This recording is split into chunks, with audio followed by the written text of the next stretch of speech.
Hey everybody, this is Grace. In this video, I'm going to talk about something that I really want to start working on.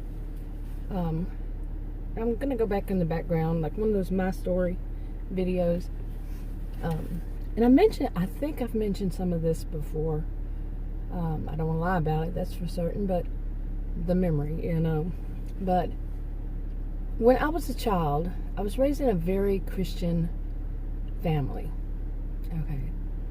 Now, my mother, I mentioned this, that I think she suffered from agoraphobia, so she really didn't attend church. I think I saw her attend once when her youngest child was born, and after that, and she sat in another room with the baby. And I remember that picture. I remember seeing her sitting there and holding the baby. And what we were told, believe this or not, for like 20 years, back then they didn't really talk much about people having, anxiety or panic attacks or any of that, at least in where I was as a child. And what we were told throughout my childhood for 20 years, beyond my for 20 years altogether, which would go beyond my childhood, but was that she was going through the change. And I think that was pretty much the only thing they would say about, in that area at least, or like my circle, was about women and that kind of problem. But she had, I truly think that she suffered from agoraphobia instead. And my dad he had problems, like I've said before. He was the one that was more narcissistic.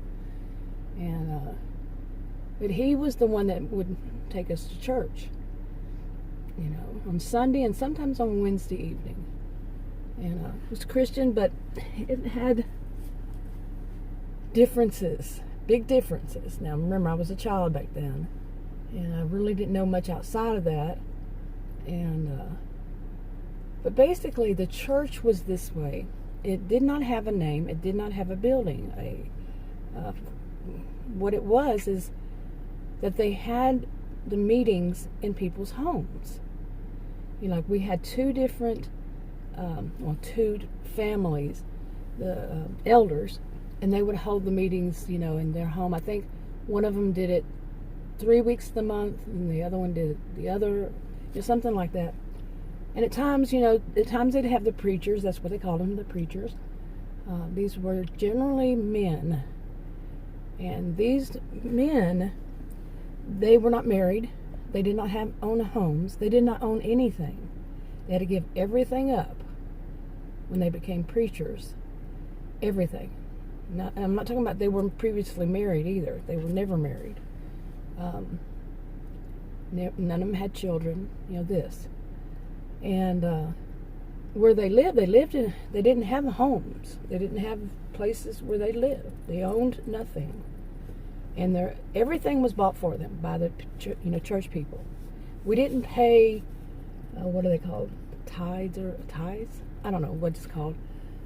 Tithes, I think. We didn't pay those. But people supported these preachers by just giving money whenever they could.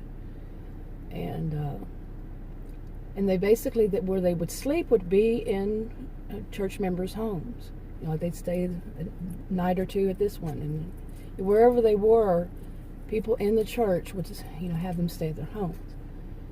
And they had a lot of them. It wasn't just two; it was many of them. It was the older one would train the younger one, and that's what they did. They went 2 by 2, and I remember hearing it called 2 by 2. I don't know why, but. The church people, and I've mentioned this, I'm fairly certain I've mentioned this, they were truly holy people. Most of them. Remember, they're not all perfect. Nobody's perfect. But they were truly holy. The main ones were truly holy. And they weren't, Christians on Sunday morning and hellraisers the rest of the week, like I like to say. Or, Wednesday evenings, too, they were Christian. No, they were all the time. And there was some interesting things about it. And before I go on, I want to tell people this is not a cult. I'm a social behavioral scientist.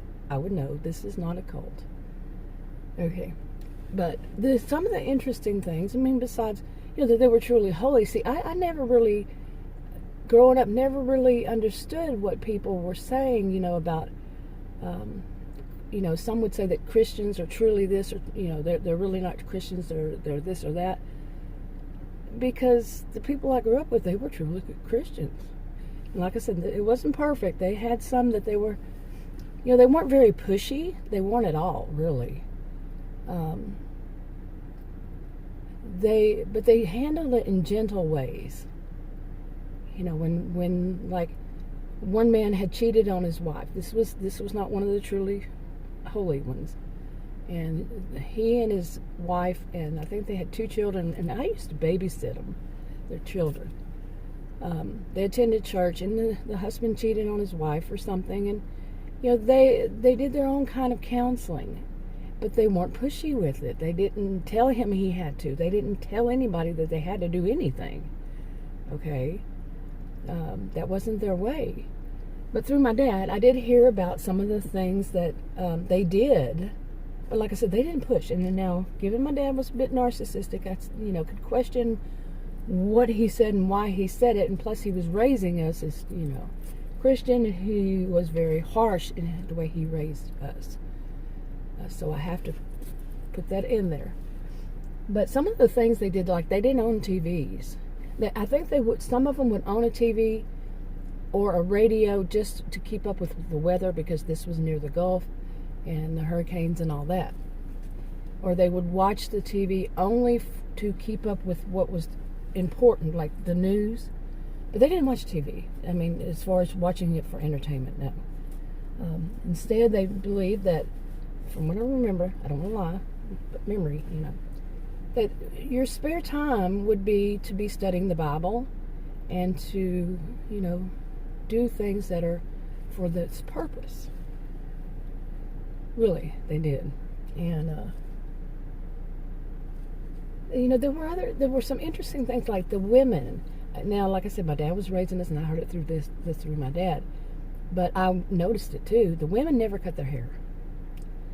Okay, and I had seen how long some of their hair actually was, but they would wear it up in like I don't even know what you call it. I remember a professor of mine, she did her hair like that, and I kept wondering, she always wore dresses, long and, long and everything, and I always wondered if she was one. But I didn't mention that it just wasn't there, right? No, I didn't mention that. But this was all over the United States and Canada, parts of Canada that I knew of. And I don't know about elsewhere, never heard, but I think so. Anyway, so it wasn't just us. And anyway, that professor, she really made me feel like she was one. The women didn't wear makeup unless they were in a position, like a job where they had to, or something like that. I can't remember. And it was basically powder, face powder. They didn't, do it all up and everything. But they also, from what I remember, my dad said that it had actually loosened it a bit, because the dresses were to be long, and this not one dress, just whatever you buy at the store. And they were very modest, I guess I could say. And their pantyhose would be dark. Okay, they believed, not to show off your body, male or female. I don't know about male, but female definitely. And but I never heard any of them say that. I only heard my dad say it. Okay, so none of them, like I'm saying, they weren't intrusive. They weren't telling you have to do this and you have to do that. Okay, I guess my dad may have asked them, or my dad just made it up. I don't know. I really don't know. And but there were also these things. They had church conventions. And these were usually big, huge tents. Now, this is Texas, okay? In the summer, I think it was usually August. And the preachers would come from wherever they were. It's not all of them. They had so many, not all of them were ever anywhere in one place. You see what I'm saying? it's different states in the United States, and like I said, in Canada. And so whichever ones, I guess, I don't know how they planned it, were in the area. And these were held on, like, people from the church had huge, I mean, huge,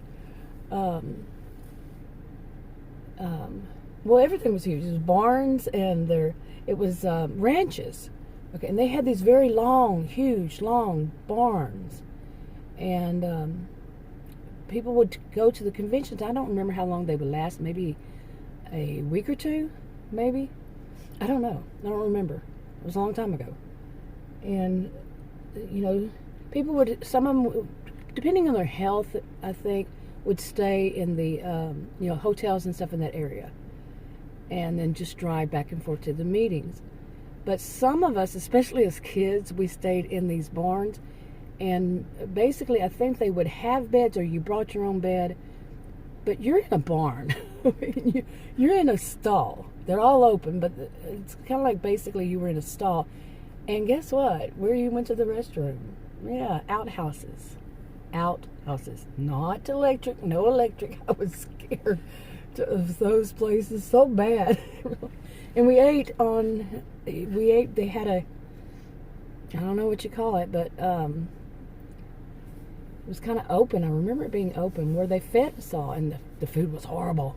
But, and I remember when I was 10 years old, I think it was when I was 10 years old, I met a girl there who was also, I think, 10 years old, and she lived somewhere else in Texas, and she and I became pen pals. I remember that. There were a lot of kids there. And I think I went one more time, and they had different kind of barns, and the women, or maybe it was the same one, and just the older women, I mean, we were kids, and then the older women stayed in these other ones that were really nice barns at that point, but I think it was later. And that's where, I mentioned this about their hair. Oh my goodness, they would take their hair down at night to sleep. It was touching the floor. Okay. They did not believe in cutting their hair. It's their glory, kind of thing. And they all wore dresses. It wasn't like a compound kind of dresses. Whatever they bought at the store, like I said. But they were very modest. And there were so many, interesting things. But those were in the summer, and it was, like I said, in Texas, somewhere, I think, outside of Austin, and in the summer, August, and no air conditioners. We were sleeping out in the barn with no air conditioners. We had fans, you better believe. We had fans.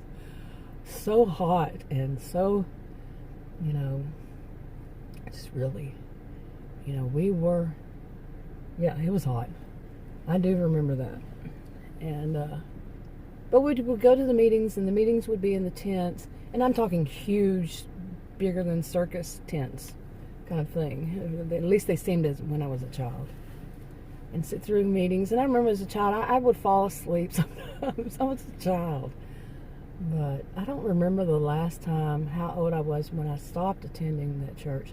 But I do remember when I was living in Austin, I was in my 20s, and a couple of the preachers came to the house, to my apartment. And I think that was really the last connection I had with any of them, I think, except for that professor of mine. I really, truly always thought she was. It was just, there was something about him, that I would just recognize it. So, but anyway, that was my youth. And, I learned a lot back then, but I didn't learn enough, okay, about, the Bible and Christianity and all. And it was non-denominational. That, I kept asking my dad, what is the name of our church? He said, there is no name. It does not have a name. I said, well, what do you tell people when they ask? And he said, you just call it the truth. But when I was young, I thought that was actually a title, the truth, to the name of the church. And he, told us it was non-denominational. And, I've been to them since then. I have been to a non-denominational church. I did not like that one, and I'm not going to judge all of them because of that one. It was actually in a building, a church building. What do you call them? I would just call them churches. Church buildings. But I did not like the way he was. Certainly wasn't what I grew up in, and I had also been to one. I think it was with a friend of mine I went to school with, and she wanted me to go to her church, and it was Pentecostal, and they did the speaking in tongues and all that. And I think I went to one that was Catholic, and then one with a friend, and then one that was Baptist with a friend. Or I don't know if I went to church with her, but something. I don't remember. Well, I do remember. One of them was that she told me she wanted to perform a baptism on me. And we were kids, okay? And so she said, you have to be saved. I'm worried about you. You need to be saved and all that. My church, we did that in a different way. I cannot remember. I don't want to lie. I attended one of my sisters got baptized, and it was in a different church when we were old. And we were probably older. I mean, in our 40s maybe. And she's just barely older than I. I'm talking months. But yeah, I mean, it's been through my life and everything. But there is something else. There is something I'm fairly certain I've never mentioned before. Fairly certain I haven't mentioned, yeah. Okay, so as some of you know, I was a career student. I moved around a lot. I was very nomadic, and moved around a lot. I think I attended and taught at, I think it was a total of 10 colleges and universities. Okay, 10. I didn't have any problem getting in. But eventually I lighted on one and earned my degrees in psychology and sociology. And I studied to become a counselor. I've mentioned that, I know. All this. A counselor for women who were just out of relationships and about to, trying to go through all that, and then go through trying to learn how to be in a good relationship and then get in a relationship. The transition kind of phase, transition phase kind of thing. And I took a lot of counseling courses and so on. But at some point, I don't remember. I don't remember all the details. But at some point, this is what I don't think I've ever mentioned. I actually became a minister. I had to take some kind of test to become a minister. Okay, I had to stop their allergies. Oh my goodness. But and I did. I became a minister. I did it online. Yes, I did. And it was for life. Okay. That was during the time of Stephen the Stalker. I did videos about him in the past, my story videos. I was dealing with that and a lot, and I was on my own. I was dealing with a lot of things going on. He was threatening. Also, on top of it all, he was threatening to kill my family, my whole family. I didn't mind him, basically. This guy was actually, I didn't know it when I met him, he was actually, had been in prison for about half of his life. And I think he passed away when he was 44 or 45. And it goes beyond that. He was actually on TV, cable. I'm not going to go into detail about that, but yeah, bad dude, very bad guy. So I was going through all that, and I just got off on the wrong, trying to start with that and all, and it just fizzled because of so many things that were happening that, life, I had to survive. It was very much survival at that point. And anyway, and the reason I became the minister was so I could do Christian counseling and be a Christian counselor. Now, the rules and all that around it were plenty.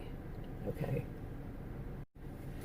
The coughing and sneezing is definitely coming on. But anyway, there were a lot of rules behind it. And I remember questioning, what about this separation of church and state? Really, I did. And I had called and spoke to a bunch of them. They said, no, you have to be an LPC. And I was thinking, no, you don't. And eventually, some year, I went to a career counselor. She was an actual counselor. And she was complaining about somebody. She didn't know that I was wanting to do that, but she was, I don't think. But she was complaining about one she knew in the same building, I think, next to her. She said she didn't have to do any of this stuff, and she didn't. So, there. And that counselor, I had to tell her she's fired, basically. She was from a really small town, and she knew I grew up in a town. It wasn't a small one. It was not. But she said she felt that I could relate to her, and she could relate to me, and she wanted me to do the counseling, it seemed like. So I finally had to tell her no. I don't want to see her anymore. She called me begging me and all this stuff, because I was basically sitting there listening to her problems. And but anyway, she had it out. She had it against anybody who was a Christian counselor. A spiritual counselor, Christian counselor, religious counselor, whatever you call it, wherever you are. But I never got back on that. I didn't. Life just went whew. For years after that Stephen the Stalker guy, my life blew up. And I'm glad I survived. And that kind of thing. And it's been on my mind a lot. Not really the counseling part of it has been on my mind, but more about, one of the things I remember saying, that I just don't know enough about the scriptures and stuff like that. And but anyway, to jump ahead, I'm thinking about it again. I really am.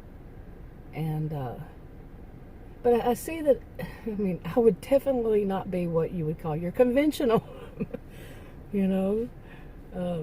Like I said, I had registered as a minister. And it was for life. I don't know anything about it because all that happened then, and I had to move and I had to leave, and papers and stuff, and yeah, I had to actually one time just pack up and go back to my hometown where I own property and a house and all. I had to just leave a lot behind, and because of Stephen the Stalker. That was really a bad situation. 4.5 years of a bad situation. But anyway, so I have no idea where I would be registered as a minister. I know it was for life. I know that. Like I said, take some kind of test, something like that. I believe. But if I wanted to get back into it, I would do it this time. Take my time, educate myself, and like I said, I would never be a conventional one. I've never been conventional in my whole life, so. But I would be a different type, and I would want to do it to be a Christian counselor, and but I would have to do a lot of work first. I'm guessing at least a year. I was actually this morning thinking maybe I'll give myself until I'm 60. Okay. I remember when I studied to become was studying to become a counselor, I said I'm gonna wait until I'm 40s because I want to really know what I'm talking about. I knew in my 20s, but yeah, you need to have some life going on there. You need to have lived some to understand a lot. There was so much to know, especially when I earned my master's in sociology. Oh my goodness, there was so much we had to study. It was unbelievable. So many different things I had to know about. Different fields of study. And but anyway, there was work I know I would need to do on myself to be, that beacon. You can't be a beacon if your light doesn't shine, kind of thing. And you see, I'm losing my voice. I always do. Allergies when I come out here.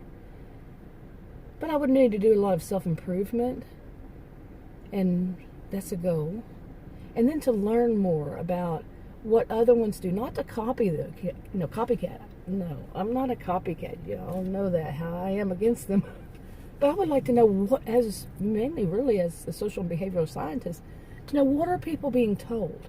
Because really, I was in that bubble as a child, sheltered from the other ones until I got more of a teenager, and I started going to these different ones with my friends and everything. And the differences in some of the things that people were told and the way they act and all that it wowed me. You practice what you preach. You don't preach and then not practice. This, or be preached to and not practice. But what I would see was they wouldn't. They were, many of them, or some, I can say some of them weren't, that I knew growing up. They were very holy, and they weren't in my church, that kind of thing. This is getting me. But anyway, I want to go, making this video is like pushing me. Some of you know I never stick to one thing for long, but this has been something that's been on my mind since before then. And it could just be I just take a spiritual journey, a Christian journey, and then not become do it as counseling. Could be that. But if I do, how I am, I know how I am. I'm going to be talking more about it online, because there are some things. I know I've mentioned this before. I've mentioned that I'm a Christian, and I've mentioned this about how some people think that you can't be a scientist and be a Christian both. Yes, you can. Where did you get this idea? So, anyway, and I've mentioned a few little things about it here and there. I mentioned that really odd situation, which I do believe in coincidences. I'm one to believe in coincidences, but it was a very odd one, about me going to my doctors, which they're both, neither one of them are, one's a doctor, one's an RN, and they're the ones that run the whole thing, that part of it, that practice or location, whatever you want to say. But neither one of them are Christian. And I was on my way there one time, and I was thinking maybe I should stop doing videos about narcissism, and maybe I should just stop. I think it was like the second year that I was doing them. I've done them around 5 years now, and maybe more. Anyway, I went into the doctor's office, went to wait for the doctor or the nurse practitioner to come in, and I saw a Bible in the room, the office visit room. Never seen it before in my life. Never seen one in any doctor's room, like that. Never. Okay, anyway. So, I'm sitting there, and I had no idea how long I would be waiting. And so I got the Bible, and I opened it up, and it's this thing that Adam's brother showed me, that you go and you turn a page, and then you turn it back, or something like that. And I did that, and it was just like, I think it was all the what is the, see, I really do need to study it. But, it wasn't anything that you could just, it was nothing to read. And then, so I think it was on the third try that, I put my finger on it, and it was, how do you say it? Is it 2 Timothy 3 or 3 Timothy 2? I got it backwards now in my head. But anyway, it was about narcissists. Okay, narcissistic people, and basically stay away from them. 2 Timothy 3. See, there are a lot of things that my mind, I know that I'm going to need to really get into the scriptures. Didn't I already say that? And learn a lot of the lingo, really. Because that's been a long time. And and I should mention that I really haven't attended church. I have my own, personal, spiritual, Christian beliefs and all. And haven't been the best at doing, being someone, being very Christian-like at times. Boy, was I not for a long while there. I wasn't a terrible person, but never was a terrible person. But there are things that for me, how I see how a Christian person acts, for me, I saw myself as not being what I know I should be. Put it that way. So to me, it was terrible. And other people say, that's all? That choose what you're judging it on? I'm judging myself. But the terminology all around. But yeah, there are a lot of things, and I really need to focus on this. And instead of, I go through stages. I've never mentioned it on any video. I don't think that I go through stages, and I study and all that. But one of the things I would, if it weren't for this pandemic, that I would actually be doing, and like I was thinking this morning, that this is what I would do, is that would be to, go to these churches. I've done enough of going to churches and, big cities and stuff, just check them, see what they were like. Really suburbs of Dallas here, and then the suburb just north of here, and then other places, I think. But I would like to go to small towns and see, what are these preachers preaching? What are they, these, ministers, whatever they call. I still don't know why some people call them preachers, some call them ministers. I get, the others, some of the others, but I think it's more regional or more, I don't know. But I would love to go to these little churches and just sit there and listen and just see, what are they putting out there in the world? How are they teaching people? Like I said, not to copycat, but just to hear it. As a social and behavioral scientist, to see, why would people think the way that they do in that respect? Is it what are they being taught Sunday morning, Wednesday afternoon, whatever, Wednesday evening, whatever other times? But I know I could do it on TV. I just don't know enough of where, how I would look it up. Not on TV, but on YouTube or something. I just don't know where these are. And I remember some of the places I have listened to on YouTube, and I'm not a fan of the ones that talk a lot about money. Seriously, I'm not. But remember, see where sociologists, they tell you where they would have any biases or, biases, basically. And I've already said mine. Psychologists, nope. Sociologists, yes. Okay. And I grew up where we weren't demanding money. Money wasn't spoken of. It was just given. So kind of like these videos. I'm about to make another video. Well, not now because of my throat. But about people thinking tips, they're demanding them. It's something that has to be there. No. Another, reason I would see it like that. But I'm just not a fan. It kind of, whenever I hear their message, and it's surrounded by, give us money so we can keep going. This is like I am about videos. People say, if you want this channel to keep going, we need you to send us money. I've never gotten a penny from anybody. And I've been doing it for 6 years. But yeah, that stuff bothers me. But that's you see where I'm coming from. Why?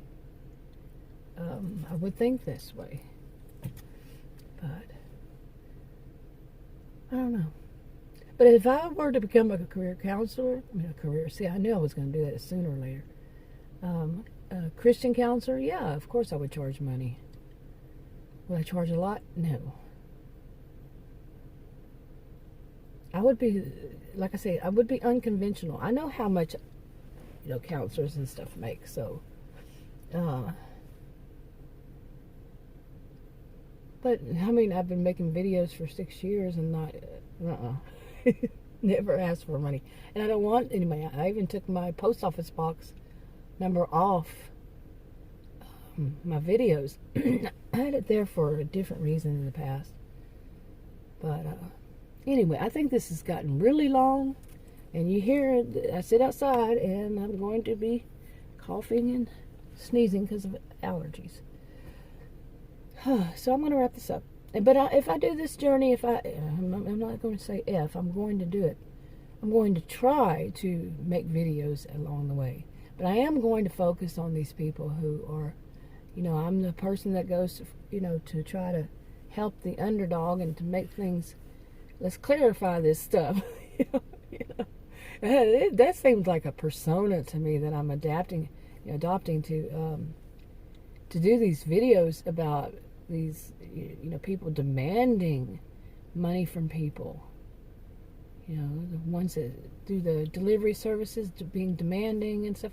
Like I said, I have another one I want to make. I got the notes sitting right next to me, but it does feel like a persona for me to be that, the way I am in these, that video. I've done two, but 2 different channels. And then now there's a second one, and I'm going to make more. So I'm going to be doing a little bit of both. And I do say, so now all of you know more about the person I am that I've never mentioned. Not all, not very much. But I may have mentioned it. That's a lot of years. And the memory, So, anyway, that's enough for this for now. I'll talk to you on another video.